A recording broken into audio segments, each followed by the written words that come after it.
Hola, ¿cómo están? La gran batalla para el gobierno y más aún camino a las elecciones de medio término sigue siendo la inflación. Todos los cañones ahora apuntan a que ese indicador esté por debajo del 2% mensual. La gran pregunta es si hay señales para creer que esto realmente es posible. Bueno, de eso vamos a hablar hoy. Soy Daniel Alonso y esto es Ronda de Negocios.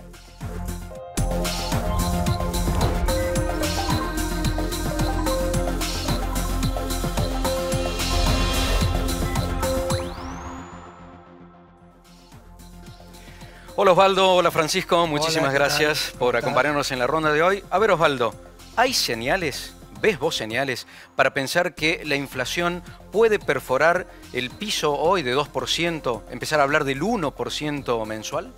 Claramente el gobierno apunta a eso y seguramente será antes de las elecciones de octubre, porque no solo tiene la disciplina fiscal, que es algo inédito en la Argentina, sino también que usa otros instrumentos, fundamentalmente el tipo de cambio, que ahora en principio está más libre porque se mueve dentro de las bandas, pero con intervenciones del dólar futuro lo ha aplanado y apunta, creo sí, a una tasa de evaluación y por lo tanto de inflación que puede empezar en 1. A ver, me decís que el gobierno está interviniendo en el dólar futuro para apaciguar expectativas de cuánto se va a mover la moneda extranjera aquí. Efectivamente, hubo una flexibilización del tipo de cambio, pero parcial, Sí. mantiene el cepo para personas jurídicas y con esas intervenciones ha bajado la tasa de devaluación futura. Con lo cual, si a eso le agrega la disciplina fiscal y un poco de suerte, porque bueno, siempre en el IPC hay distintos precios, ¿no?, que te pueden alterar, es factible que se logre. Bien. Francisco, ustedes están involucrados o ligados al negocio de la construcción, del acero. ¿Qué ha pasado con los precios en estos últimos meses? Bueno, los precios en términos relativos se han acomodado bastante, faltan acomodarse más. Creo que la oferta del producto va a hacer que el precio se mantenga en el tiempo y por supuesto estamos en una expectativa muy importante de que el consumo levante, ¿no? Ahora, cuando me decís se han acomodado los precios, ¿se pueden acomodar para arriba o para abajo? ¿Para dónde se acomodaron? Para abajo, Para abajo. para abajo y todavía falta acomodarse un poco. O sea que todavía hay chances o espacio de que en precios relativos aún se siga moviendo hacia abajo. Claro, la referencia de los precios fundamentalmente es el mercado internacional. Entonces, y vos ves que en el mercado internacional es un producto que todavía está más barato. Hay algunos países, si vos querés comparar a Estados Unidos, no, porque tiene un arancel extraordinario Sí, que claro. lo aplicó Trump. Pero con el resto del mundo todavía tenemos un precio caro. Y sorprendió, por ejemplo, que haya empresas que tienen posición importante dentro del mercado que hayan dicho que van a seguir bajando precios, por ejemplo, del acero aquí. Sí, sí, totalmente. No sorprende, sino que ellos también tienen que adecuar sus costos porque veníamos de un jolgorio de costos que hoy por hoy están muy poniendo la cabeza en ver cómo reducir los costos y poder adaptarse al mercado internacional. De todas maneras, hoy en las condiciones actuales que han bajado muchas cosas, ellos siguen teniendo una protección casi del orden entre gasto, nacionalización y todo eso del orden del 40%. ¿no? Bien. Osvaldo, sorprende que en los primeros relevamientos de precios que hacen entidades privadas, ¿no?, en estos relevamientos dinámicos, hay algunos elementos para pensar que en estos primeros días de mayo pudo haber existido deflación, algo que no ocurría en la Argentina hace muchísimo tiempo. El propio Milei ha venido hablando un poco de eso. ¿Es factible que veamos fenómenos de ese tipo? Es probable porque, por un lado, insisto, la disciplina fiscal te saca el principal combustible de inflación, que es la emisión, es decir, hay poco peso porque el Estado no emite. Y por otro lado, esta política cambiaria muy estricta, ¿no? De hecho, se salió del cepo y para muchas actividades el dólar bajó. Porque, por ejemplo, para los exportadores que tenían el blend, ahora el dólar nominal bajó y para los importados subió muy poco. Por lo tanto, insisto, hay algunos precios más estacionales que dependen del clima, bueno, de un montón de factores, pero te puede pasar que sí, es decir, que haya un clima, ¿no?, de baja de la inflación. El tema es que esto, bueno, baja la inflación, es como la marea, ¿no? Baja la inflación y empiezan a aparecer todos los problemas. Tanto interno de las empresas, todas las ineficiencias que han ido acumulando las empresas a lo largo de todo este periodo largo, ¿no?, de inflación, como afuera de las empresas, ¿no? Impuestos, logística, legislación laboral, bueno, todas las deficiencias que se hacen mucho más explícitas, que antes estaban ocultas por la inflación y que ahora las padecemos, y si no las atacamos rápido va a ser un problema, porque podemos tener baja inflación, pero recesión. Claro, pero también hay otro tema con respecto al fenómeno de la deflación, porque son todos los precios y el salario también es un precio de la economía, ¿no? Y eso genera urticaria. ¿Puede que ocurra incluso deflación en salarios? Debería haberla, ¿no? Porque Ajá. si un sector que estaba sobreprotegido, bueno, ahora tiene que competir y sus precios bajan, debería haberlo. El problema es que tenemos una negociación muy centralizada, poco sensible a las realidades de cada empresa. Esta es una de las deficiencias de las cosas que deberíamos cambiar, ¿no? Una política laboral y de negociación colectiva más descentralizada, de manera que se vayan adaptando no solo los salarios, sino las demás condiciones de trabajo a la realidad de cada empresa. Eso también, ¿no? La baja de la marea, la baja de la inflación, va a ser explícito esa falla que tiene la Argentina de una negociación muy centralizada, que se impone condiciones que no se adaptan a las realidades tan heterogéneas de la Argentina. Si no lo hacemos, bueno, lo vamos a pagar en términos de recesión y pérdida de empleo. Heterogeneidades que no solamente se dan por sectores, sino en empresas dentro de cada sector. Por supuesto. Yo creo que un modelo, por ejemplo, como aplica Brasil o algunos países europeos de desenganche, imprescindible. Si una empresa diga, bueno, mira, tengo este problema, acuerdo con mis trabajadores, unas condiciones distintas para adaptarme a esas realidades es imprescindible, porque de lo contrario lo vamos a pagar con empleo. Que podría ser yo creo que lo más preocupante de todo esto es eso, ¿no? Sí, claro. Que lo paguemos, digamos, tengamos baja de inflación, pero también tengamos baja de empleo. Sí, claro. Francisco, una de las tácticas que el gobierno ha venido utilizando incluso para intervenir en los precios tiene que ver con la importación. Hay algunos colegas tuyos que se ponen nerviosos cada vez que se habla de esto. ¿Cómo ves el fenómeno o cómo está impactando? No, yo creo que la importación es absolutamente necesaria para lograr lo que vos estabas hablando de bajar la inflación a menos de un punto, porque una parte de la baja de la inflación se lograría con la oferta de bienes. Si no tener una adecuada oferta de bienes, hace que los precios, la escasez, hace levantar el precio. Entonces, si hay buena oferta, que hay que hacerlo con la apertura del mercado fundamentalmente, para que podamos competir con los precios que existen en todos lados. Podamos construir bien, eficientemente, por ejemplo, la construcción de vivienda y todas esas cosas, que han tenido un aumento de costos bastante considerable y ahora esos costos tienen que bajar, porque si no, no se va a poder vender la unidad al precio que hace falta para que las empresas sean rentables, ¿no? Ahora, estamos como muy acostumbrados culturalmente, ¿no?, a regulaciones, a que nos regulen, a Totalmente. que alguien abre y cierre la canilla con la importación, con la inflación. Por eso digo, hay mucha gente nerviosa con este tema de la importación. Totalmente. Además, tenemos que acostumbrarnos a vivir sin inflación, no es un problemita, ese es el problema cultural, ¿no? Nadie está, todos siempre estamos especulando a ver cómo levantamos la línea del precio y la realidad es que hay que empezar a levantar el P y no, el Q y no el P, ¿no? O sea, más la cantidad y no el precio. Bueno, me gustaría cerrar con esto porque una de las cosas que está dando vueltas tiene que ver con el objetivo de remonetizar la economía y el gobierno habla de que la gente abra los colchones y saque los dólares para gastar. ¿Cómo ves ese fenómeno, Osvaldo? Mira, todos sabemos, ¿no? La Argentina es un país que tiene este tremendo lastre, ¿no?, de décadas de haber aplicado muy malas políticas que ha llevado a que tengamos un montón de ahorros debajo del colchón, improductivos, lo cual es una tremenda ineficiencia y una enorme pérdida, ¿no? Porque necesitamos esos ahorros para invertir, para producir, pero no hay forma institucional de canalizarlo. Encontrar la vuelta sería importante, no es fácil, incluso es hasta injusto, ¿no? Porque bueno, es reconocer que el que pagó quedó en igualdad de condiciones del que no, sí, claro. Como cualquier otro blanqueo. Lo veo como algo interesante, pero que hay que pensarlo bien. Yo creo que el gobierno se adelantó a hacer un enunciado más, un título que tuvo su impacto, pero no es tan fácil la instrumentación. Potencialmente es muy bueno porque hay un montón de dólares, casi un PBI, ¿no?, de dólares bajo el colchón. ¿Cómo llevarlo a la práctica? No lo veo tan fácil.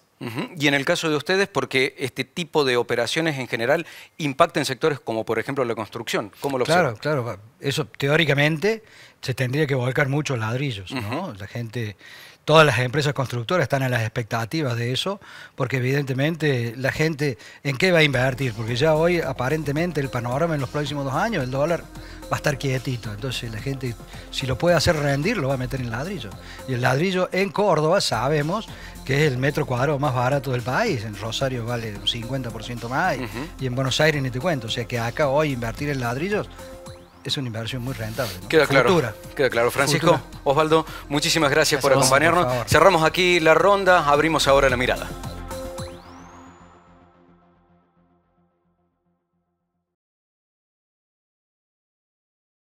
Mi mirada sobre la industria es una mirada optimista. Estamos pasando por un proceso de tensiones, no solamente internas, sino tensiones globales, pero Argentina es un gran productor de alimentos y en algún momento fue el granero del mundo. Ahora, esas posibilidades y ese optimismo que tengo sobre nuestro futuro no va a venir como maná del cielo, sino que exige de cada uno de nosotros, desde cada espacio, realmente hagamos los deberes que debemos hacer.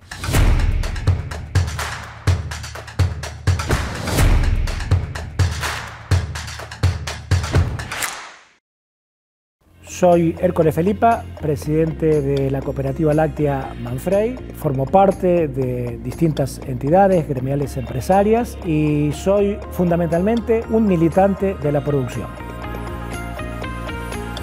El cooperativismo del siglo XXI tiene que ser un cooperativismo adaptado a los nuevos tiempos, no concebido tal cual lo hicieron nuestros padres y nuestros abuelos. Sigue siendo una excelente herramienta de gestión empresaria con un alto contenido social, que es una herramienta fundamental principalmente en el interior y en la actividad primaria. Si vemos en el mundo, por ejemplo en la industria láctea a la que yo pertenezco, las industrias lácteas más grandes del mundo, ya sea de Estados Unidos o de Oceanía, son empresas cooperativas, con una legislación acorde a esos nuevos tiempos, en donde hay una apertura de capital, donde un inversor pueda invertir en una cooperativa, pero con una legislación moderna que permite que el sistema, aún en estos tiempos, pueda ser viable. Obviamente que por ahí tenemos malos ejemplos de cooperativas o pseudo cooperativas disfrazadas de cooperativas que lamentablemente están y por ahí meten ruido, pero creo que tenemos que centrarnos en la esencia misma de lo que es la figura del cooperativismo.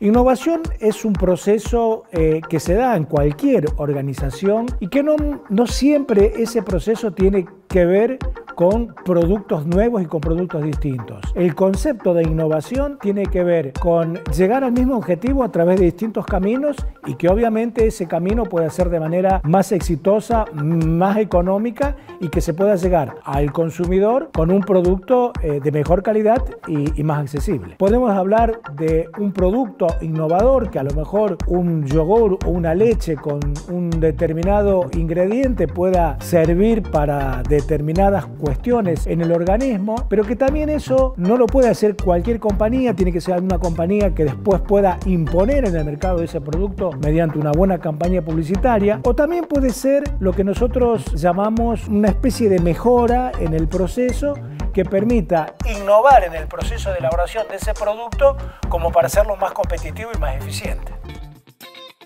Cuando hablamos de competitividad tenemos que mirarla de manera sistémica. No hay un único elemento que por sí mismo determine la competitividad de una organización. Y en ese sentido muchas veces hablamos que las cuestiones que hacen a la competitividad tienen que ver solamente con el tipo de cambio, con la presión impositiva, con el clima de negocios, cuestiones que obviamente existen, pero yo vuelvo a insistir en el concepto de una mirada sistémica. También tiene que ver con lo que hacemos puertas adentro de nuestras industrias, en el mejor aprovechamiento de los recursos que tenemos para poder realmente llegar al consumidor con un producto de la mejor calidad posible al menor costo posible. Entonces, el término de competitividad es un término complejo que tenemos que abordarlo de manera sistémica. Y en eso creo que hay que trabajar puertas afuera, modelos que tienen que ver precisamente con esquemas impositivos y demás, básicamente puertas adentro, con la incorporación de tecnología, con innovar en cuanto a los procesos, en definitiva, con la mejor utilización de los recursos para poder hacer de ese producto que sea más competitivo. Bueno, tenemos consumidores cada vez más exigentes que apuntan no solo a la inocuidad del alimento que van a consumir, que a la vez ese producto satisfaga necesidades que van allá de la vida útil del producto, cuanto a su presentación, a su packaging y demás. Argentina es un país tradicionalmente productor lechero, es un país que está en condiciones de poder producir leche en condiciones más competitivas que otros grandes productores. Y si bien es cierto que Argentina básicamente es un exportador de commodities lácteos, la forma de descomoditizar ese producto, que básicamente es leche en polvo o algunos tipos de quesos, es poder mostrarle al mundo que nosotros podemos producir ese commodity en condiciones amigables con el medio ambiente, en condiciones que se generan de bienestar animal y demás. Esa también es una forma de agregarle valor a un commodity, sin que deje de ser un commodity, pero precisamente con un valor agregado que tenga que ver con producir de manera amigable con el ambiente, producir dándole condiciones a los animales que puedan estar en una situación de bienestar.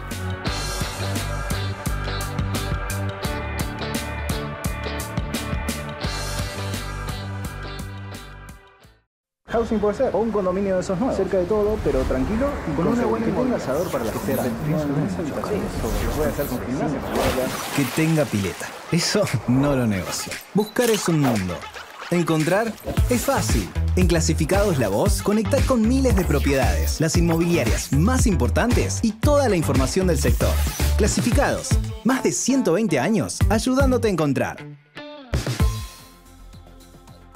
Bueno, último bloque en Ronda de Negocios, momento de hablar de finanzas personales y estamos con Matías Daguero, que es asesor financiero, el presidente de Closing Bell Advisor. ¿Cómo estás, Mati? Muchas gracias, Daniel. Todo bien por acá. Bueno, me alegro. Vos sabés, Matías, que muchas veces escuchamos hablar a personas que dicen que tienen buenos ingresos, ¿sí? Es decir, no es un problema su sueldo. Y sin embargo dicen, no gano mal, pero la plata se me vuela, la plata no me alcanza. Se evapora. Sí. ¿A dónde crees que está el problema ahí? Bueno, ahí tenemos en un primer lugar el tema de los hábitos, de que uno se genera ciertos hábitos que hacen que gaste más dinero. Por otro lado, a veces cuando tus gastos crecen a un ritmo mayor que tus ingresos, conseguiste un ascenso, más clientes, está creciendo tu nivel de ingresos, pero al mismo tiempo tus gastos crecen a un ritmo más alto, entonces no terminan alcanzando. Entonces el tema de los hábitos, el tema del crecimiento de tus gastos y el tema de los gastos hormiga, que por ahí uno no los visualiza. Gastos hormigas, eso es importante, pero también el tema hábitos, hablamos bastante de eso en nuestra primera conversación. Pienso acá de que muchas veces se dice que más que tener un autocontrol, que lo cual no es malo, ¿no? En realidad necesitamos como un sistema. ¿Sí? ¿Cómo se aplicaría eso al manejo de las finanzas? Bueno, por un lado, hacer a estos gastos que sean invisibles. Es decir, que no sea tan fácil caer en la tentación de esos gastos. Invisibilizarlo a los gastos. Claro, por ejemplo, hoy tenemos las aplicaciones que nos salta una notificación de ahí está la oferta, hoy podés aprovechar esto. Bueno, sácale las notificaciones del celular que no te avise que el hot sale, que la promoción, porque eso por ahí te termina generando que caigas en esos gastos. Entonces, al hacerlo más difícil, más invisible ese tipo de gastos, terminas gastando menos. A ver, estoy viendo. Hacer invisibles ciertas cosas en esos gastos que a su vez te ayuda a no generar tanta tentación a consumos que son gastos no necesarios eventualmente, ¿no? Claro, no ir cayendo en gastos que no sean necesarios. Por ejemplo, si vas al shopping a cenar con un amigo, con tu familia, bueno, no lleves la tarjeta de crédito para no tentarte de comprarte unos zapatos, unas cosas, o sea, sí, claro. no ir cayendo en esas tentaciones. Sí, y después generarte una regla en cuanto a los hábitos, no ir a comprar algo de manera impulsiva. Date la regla de las 48 horas. ¿Viste algo que te gustó? Bueno, 48 horas después decidís si lo compras. Entonces de esa forma vas a ver cómo compras muchas menos cosas. Bien, y esto a su vez requiere, porque muchas veces hablamos de ser ordenados en nuestras finanzas como un hábito saludable. ¿Requiere de estar continuamente encima de eso o le podemos dar un piloto automático, entre comillas, a ese manejo? Lo más cómodo es hacer esto del piloto automático, de tener una cierta disciplina, un presupuesto, y todo lo que salga de ese presupuesto es como que no está habilitado. Ajá. Es como tener una dieta, decís, bueno, tengo... Y también darse determinados permitidos, así como en la dieta, decís, bueno, el fin de semana, porque si no, lo terminamos dejando. Pero esa forma es la que termina haciendo que tengas esos buenos hábitos. Sí, lo importante acá me parece, ¿no?, es nunca olvidarse de que hay una línea de puntos sobre la cual siempre hay que gestionar. Es decir, piloto automático en algunas cosas, pero no perder el control total, ¿no? Totalmente, o sea que siempre vos tengas el control sobre tus finanzas, que no dejes que los demás terminen decidiendo qué compras, qué no compras, no terminar cayendo en eso, sino que sean aquellas cosas que vos elegís comprar porque a vos te hacen bien, a tus seres queridos, y no simplemente terminar cayendo en compras porque hay un descuento o porque es el día de la promoción. Buenísimo, queda claro. Muchísimas gracias, Matías. Muchísimas gracias, Dani, por la invitación. Y muchísimas gracias también a ustedes que nos siguen todas las semanas. Hasta aquí llegamos con la ronda de hoy. Nos encontramos en la próxima ronda de negocios. Chau, gracias.